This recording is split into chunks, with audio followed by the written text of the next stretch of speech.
Hello everybody and welcome to the YouTube character profile upload of Kirsty Soames. This is taken from episode 36 of Conversation Street, recorded way back in April 2013. And I think this was done on the week where Kirsty was last seen in Weatherfield. She had a bit of a dramatic exit after all Tyrone beating, and so we thought it was a good time to dredge it back up again, because it's thanks to that Lovely Fizz and Tyrone got together. For worse, because apparently they're having a bad time. They are. Tyrone never loved going it. through the ringer a little bit at the moment, are Fizz and Tyrone. So we thought this would be a good Poor moment Tyrone. to remind them of the good times they had together at the beginning. Well, we're not really. For Tyrone, it was out of the frying pan into the fire. Well, let's reminisce, shall we, and find out what went on for the year or so that Kirsty was in it, and then we'll come back at the end and have a little tie-up with what Natalie Gamidi's been doing since. Enjoy. So, character profile time. We've had to say goodbye to two characters this week, Sunita and Kirsty. We already did a character profile of Sunita 2 weeks ago. It's almost like you knew that It is almost... she was going to die. Did we do a very good fact of covering up the fact that she wasn't going to be in it? I think we could have covered it better, but you know... Lots of people knew. So anyway, the Kirsty Soames is our character profile. You are terrible with spoilers, and I would like to go on record as saying that I avoid them and I avoid talking about them, and it is People know. It's all your fault. So, Kirsty, she was born on the 24th of May, 1982. Good year. Her parents were Ed and Alison Soames. She's obviously got one child, Ruby, who was born last year. She first appeared on the 7th of September 2011, and her final appearance was this week, on the 3rd of April 2013. Such a short run. I know.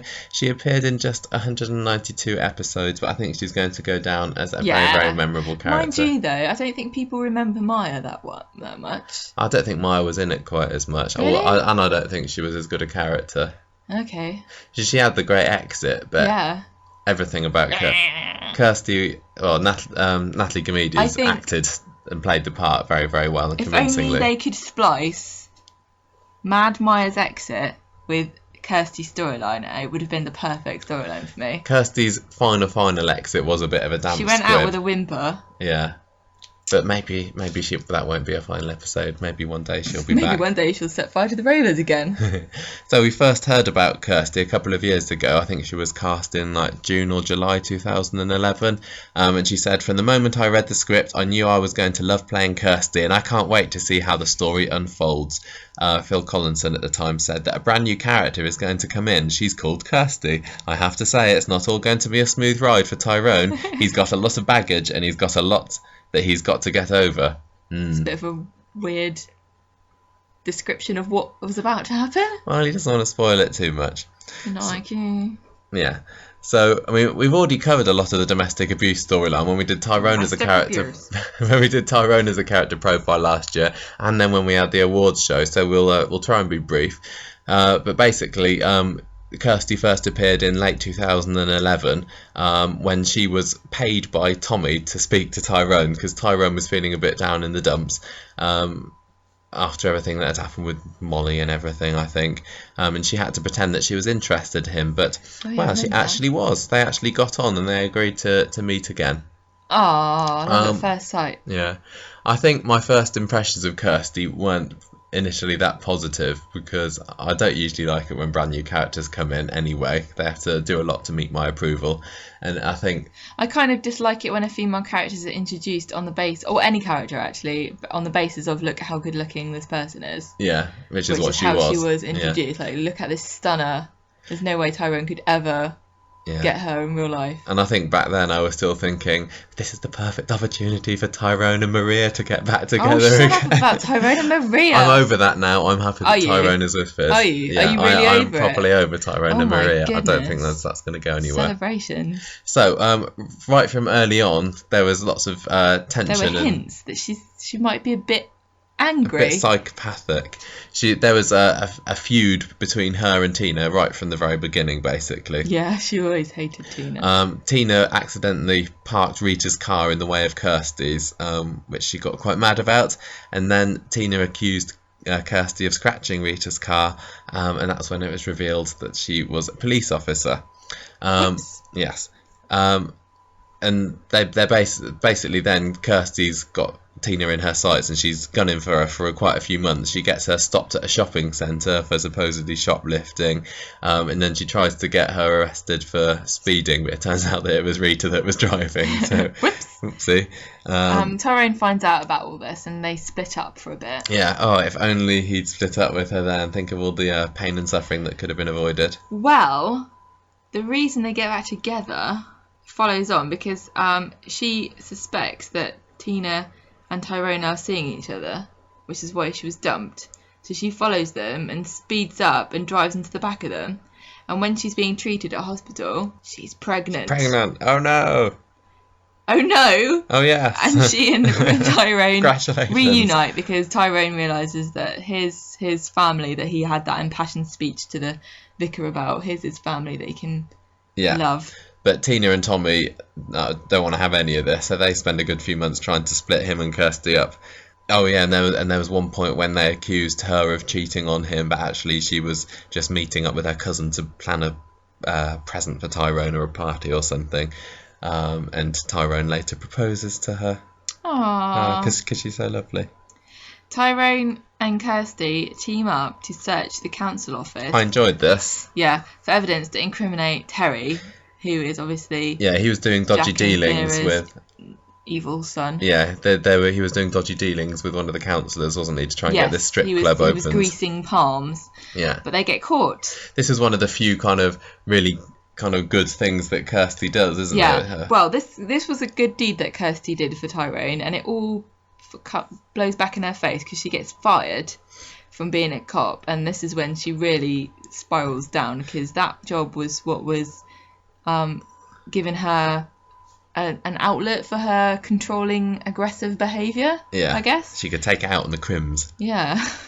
So Breaking Bad. The replacement job at Underworld, packing boxes, getting trained up by Kirk, isn't Not really exactly. a good replacement for her. No, and this leads to the first outburst that she has against him, where she attacks him with a ladle. But then says sorry afterwards. Sorry, didn't mean to hit you with a ladle. Yeah. We've all heard that before. Yeah. I don't think I knew that this... I can't remember whether I knew or not whether this domestic abuse storyline was going to happen when it did, but it was a nice... jolt, a good shock when she first attacked him, and from then onwards for the next 6 months or so, every time that tensions kind of arose between them, it was like you're just kind of waiting for her to whack him with something. Yeah. Tyrone organises a surprise birthday party for Kirsty and invites her parents. So that must have been her 30th birthday. Yeah, I think so. And her father is enraged when he finds out that she's pregnant and no longer a policewoman. Her dad was a nasty piece of work, though, wasn't he? He was in the police, quite high up, wasn't he? Yeah. So he's quite unpleasant and sort of ruins the party, as she predicted that he would do. And he leaves, and this sparks Kirsty into starting another argument, and she forces him up against the door. Yeah. And she reveals to Tyrone that her mother was quite regularly beaten by her father. And so... he forgives her again. Yeah. And this dangling plot thread of Ed and Alison was never resolved, and that's a real shame, I think. Yeah, you were expecting it to go somewhere. Yeah. I wasn't. I thought they... I was really surprised that we didn't even get to see Ed at all this year. It was just Alison kind of coming in, sort of saying, well, I've sneaked away from him for the day. Do you know what I think could have been if they'd wanted him in? What? Could have been the thing that pushed Kirsty into actually admitting that it was her all along would be just him looking at her and then just shaking his head. That would have been enough. Yeah. She does another good deed. Later when on she that, gets Loan Shark Rick arrested, who was hassling Tina. Yeah. Using her police connections. Yeah. And Tina grudgingly thanks her. Yeah, but the good Kirsty doesn't last very long, because later on in the year she has these Braxton Hicks contractions in the cafe, but Tyrone doesn't answer her mobile phone because he's fixing Fizz's boiler, and when she finds out, she smashes plates against the wall, and worst of all, the picture of Tyrone and Jack together.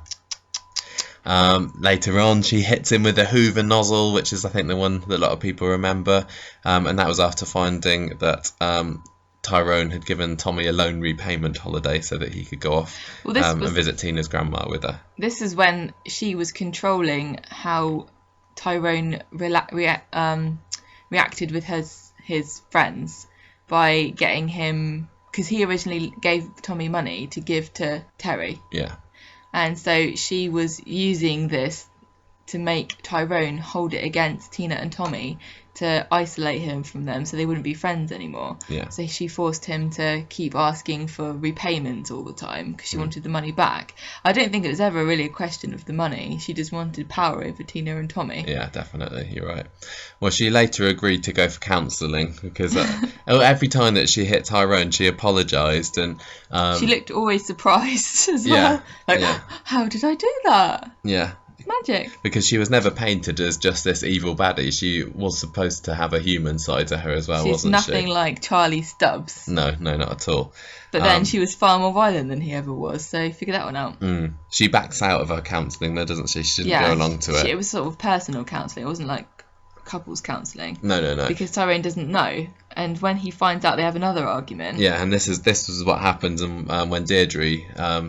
found Kirsty because he'd accidentally pushed her away and she'd fallen over and cut her head. Yeah. So this is when Deirdre discovered the bleeding and realised that Tyrone had been beating her all along, but didn't say anything until the trial. Yeah. So later on that year, Tina tells Tommy about the abuse because Tina knows about it, and then Kirsty causes lots of problems between the two of them again. She demands bigger loan repayments. Tommy's going between jobs at this point, and he's like got a job as a pizza delivery guy, and then she orders a pizza and then says he's brought the wrong one, and that was so funny. And he crashes his van because he's so tired. Wasn't that when he'd only had the job for about a day and he'd like missed one night's sleep or something? I know, it's like you can't. Are you that incompetent at life that you crash your car just because of one mishap with some olives on a pizza? And I was almost on Kirsty's side there because I don't really like Tommy. I don't like Tommy either. I thought it was brilliant. I was like, yes, tell him there's olives on it. So he screws up and loses his job. Yeah, they also lose their flat as well, don't they? Because Julie and Brian are persuaded by Kirsty to buy Tina and Tommy's flat that they've been looking after. Makes them homeless. Yeah. She's not an enemy you want to have, is she? No. So she has an argument in the Rovers with Tina because of all this drama that's going on, and they have a little struggle. Yeah, and a scuffle. Tina pushes her over and then she goes into labour. Yep. That was just when Gloria had arrived, wasn't it? And then Gloria was there giving advice. Oh, that's right, yeah. So she gives birth. Does she give birth in the pub? I think she does, doesn't she? Yeah. And it's Ruby. Yeah. But she struggles to look after her. Yeah, she can't cope with all the crying, and then she never really learns to deal with that, does she? Do you ever? Well, everyone else that she's ever had a problem with, she just either shouts or hits, and then they eventually stop. But you can't. It doesn't work at a baby. You can't shout at a baby, and then they'll stop crying. They never dared to make her that bad, did they? No. They never dared to go down that route. But I'm sure that they did allude to it, though. No, they said that she thought that she might do it. Yeah. They never said that she did. No. But you're not supposed to believe that she's capable of it, I don't think. Because she stopped herself. I think she could have done. I don't. I think they're too scared to do that. Because I think that a woman like that would probably give it a little tap. Little friendly tap. So this is last autumn, and then Alison came back in for a while to help, didn't she? But then Ed turned up and snatches the baby, and then made Alison go back home with him. So things are still not resolved there for the parents. Then Kirsty throws a candlestick at Tyrone and threatens to leave him. He threatens to leave her. He threatens to leave her. Yeah, that's right. And this is when she pulls out her secret weapon. That she didn't put the name on the birth certificate. Sneaky. And instantly, Tyrone agrees to be a stay-at-home dad. Yeah. Then that kind of turns into the love storyline, doesn't it? Which some people weren't too happy with. Did you not like it? Because so Fiz was brought in as this new love interest for Tyrone, and she finds out all about the abuse, and she takes these photos and then deletes them. We have Fiz convincing Katie to take Tyrone along to the Super Tykes and parents Kirsty group. Doesn't like that because there are all these attractive mums there, and she's jealous. So she decides to repay Fiz by causing a little bit of an accident where she turns the electricity on when Fizz thinks that it's been switched off on her machine, and she sews her hand up. That was good. Brilliant. Yeah, and then that wasn't the end for Fizz either, because later on, either was it that week or the next week, she goes round to Fizz's house and sort of pushes her up against the wall and threatens her, but Tyrone is listening in, so that's when he finally realises what a nasty piece of work she was. Yes. And then Kirsty discovers texts from Fizz on Tyrone's phone, and she locks him in the house. She takes away his phone as well, doesn't she? Yeah, that was that one episode that it was just about the Tyrone and Kirsty storyline. I think that's what that was. And when he confronts her, she beats him up. Yeah. He wants to run away, but Fizz and Tommy decide that the best way to solve this problem would be to marry Kirsty, so that he can get, of course, he can get rights over Ruby, which does somewhat bite him in the bum a little bit when it comes to the court case, and he has to try to convince everybody that he still wanted to marry her, even though it does count against both of them in the end, doesn't it? Yeah. So this year we had a bit of a drama around Tyrone's birthday, because Kirsty finds this birthday card that Fizz has given him. But the wedding plans still go ahead, but unbeknownst to Tyrone, Kirsty has found this secret phone that Fizz gave him for Christmas, and then she planned to expose the affair during the ceremony, which she did. I like the way when she found it, she was sort of looking through all the text messages, and she was like shaking, doing that like wobbly head thing that she does when she gets really stressed out. And she also saw the pictures that Fizz had taken, and she deleted them right in front of Tyrone's face. Yeah. Didn't she? Yeah, I think so, yeah. So there goes that evidence, because Fizz deleted them too. So after this disastrous ceremony, Kirsty fell down the stairs and blamed Tyrone, and then he was arrested, but then released on bail, luckily for him. But rather than accepting Kirsty's suggestion to try again, he snatched Ruby away with the help of Kevin and Sally, and then they went off to Wales. But I guess luckily for that storyline, which was getting a bit silly, Fizz dogged them in. Yeah, and Tyrone ends up being taken into custody. Yeah. And he's charged with assaulting Kirsty. Yeah. So he's stuck in prison, and Kirsty's free, and everyone's convinced that she was indeed the victim of this terrible crime. Until she broke down and she couldn't look after Ruby, and that's what we saw last week. She eventually did the right thing and confessed.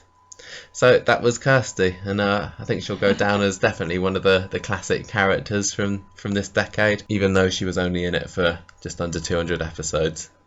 Such a brief yet bright flame. Yeah, it's a shame that she left, but I think she kind of had to. She had to. She but she could come back. Beating him all day long. I think probably Natalie Gamedia's going to go on and do loads of like ITV crime dramas. Oh, she'll probably be in a crime drama or something. Yeah, with Catherine Kelly or Saran Jones. Maybe they'll bring her into Mr. Selfridge. Yeah, but who knows? I'd like her to come back. Very few soap actors make any huge. Yeah. It's a shame because she is a really really good actor, and she did quite a good. She was brilliant. She did an excellent job at making you feel sorry for her, even though she was doing all these horrible things to Tyrone. A lot of people hated her, so I'm sure we'll get lots of people telling us that we're wrong and she's not likeable at all. She has won awards though. Well, she got the Best Newcomer award at the British Soap Awards last year. She was robbed this year. She was nominated for Most Popular Newcomer at the National Television Awards, but she lost out to someone in EastEnders. I'm surprised she didn't win the Royal Television Society of Critics of Radio and Television Drama Award for Best Lady in a Domestic Abuse Storyline. Coronation Street has won lots of awards recently, as you know, and I think that she is very instrumental in that. I think if this domestic abuse storyline hadn't happened, then Corrie wouldn't have won half the awards it has. And I also think that she should be credited for a lot of Tyrone Allen. Oh, definitely, because he's getting loads of awards, Best Actor and everything. Yeah, he would never have got those to play off of, and she was the perfect choice. Yeah, the two of them work very very well together. Yeah. So farewell, Kirsty. Farewell, Kirsty. It's been very nice knowing you, and maybe we'll meet. That. Well, hopefully. She's been a dreadful person. There we are, Kirsty, everybody. I kind of thought that, I don't know whether I thought this at the time or not, but I've kind of expected to see her popping up again since, have you not? Yeah, she got released from prison, didn't she? She was in prison for a year. Yeah, she was only banged up for a year. And then Tyrone got told that she'd been released from prison in April 2014. Yes. And he was like, oh no. She's going to turn up again, and I was kind of hoped that she was, but it was just a way of... It was a way of starting off a strange story where Maria was being a bit stalkery and texting him. And she texted him was she pretending to be Kirsty? Or I did can't he just remember whether she was or not. She wasn't in... He's always been chased after by crazy women as Tyrone. I know. Yeah, Kirsty left the country. Did she go and stay with her mum or something, I think? And that's the last we've heard of her. Not that we even heard of anything from her then, actually. But there was a hint that she might have returned a couple of years ago when the State Jobs' trampoline caught on fire, do you remember? And, we were like, oh, who could that be? Could it be Kirsty back? No, it wasn't. It was just hope. We're uploading this on the 7th... Well, we're recording this on the 7th of April 2021, which is when Tyrone and Fizz are splitting up, and today Fizz mentioned that she didn't want Tyrone to split the girls up. So I wonder what would happen if Kirsty rocked up and said, I want Ruby back, please. I don't think she'd get her. I don't know why she all would. These years later. But we're not going to talk about it too much, but if they're in a tumultuous relationship, and perhaps if Tyrone decides he wants Ruby, maybe. I mean, and then that would definitely open the floodgates for Kirsty to say, well, why does he get her?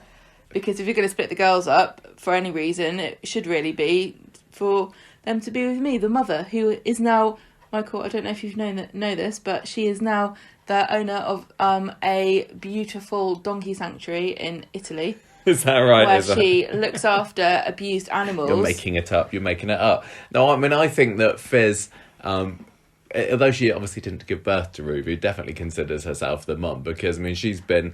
the carer of Ruby since she was, a couple of months old, really.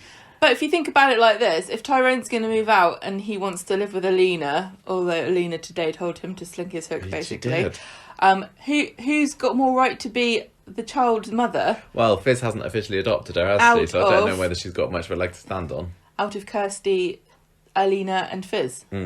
Well, maybe Gemma. bringing Kirsty back to shake things up, put her into the mix. This would spice things up even more. It would be a really, really complicated story if they brought Kirsty back, as well as having Tyrone going after Alina. Fizz and Tyrone have had very few stories in the intervening years since this all happened, but each one of them could have been spiced up even more with the reintroduction of Kirsty. So maybe one of these days it'll happen. But I mean, Natalie Gamedi, she's been doing some good stuff of her own since Corrie. For one thing, she came second in Strictly Come Dance in 2013. Can you believe that? We don't watch that, but that's what we hear went on. So that was a pretty good start for her. And she's had a fairly steady string of TV roles since. I mean, I remember seeing her in one of the Christmas specials of Doctor Who.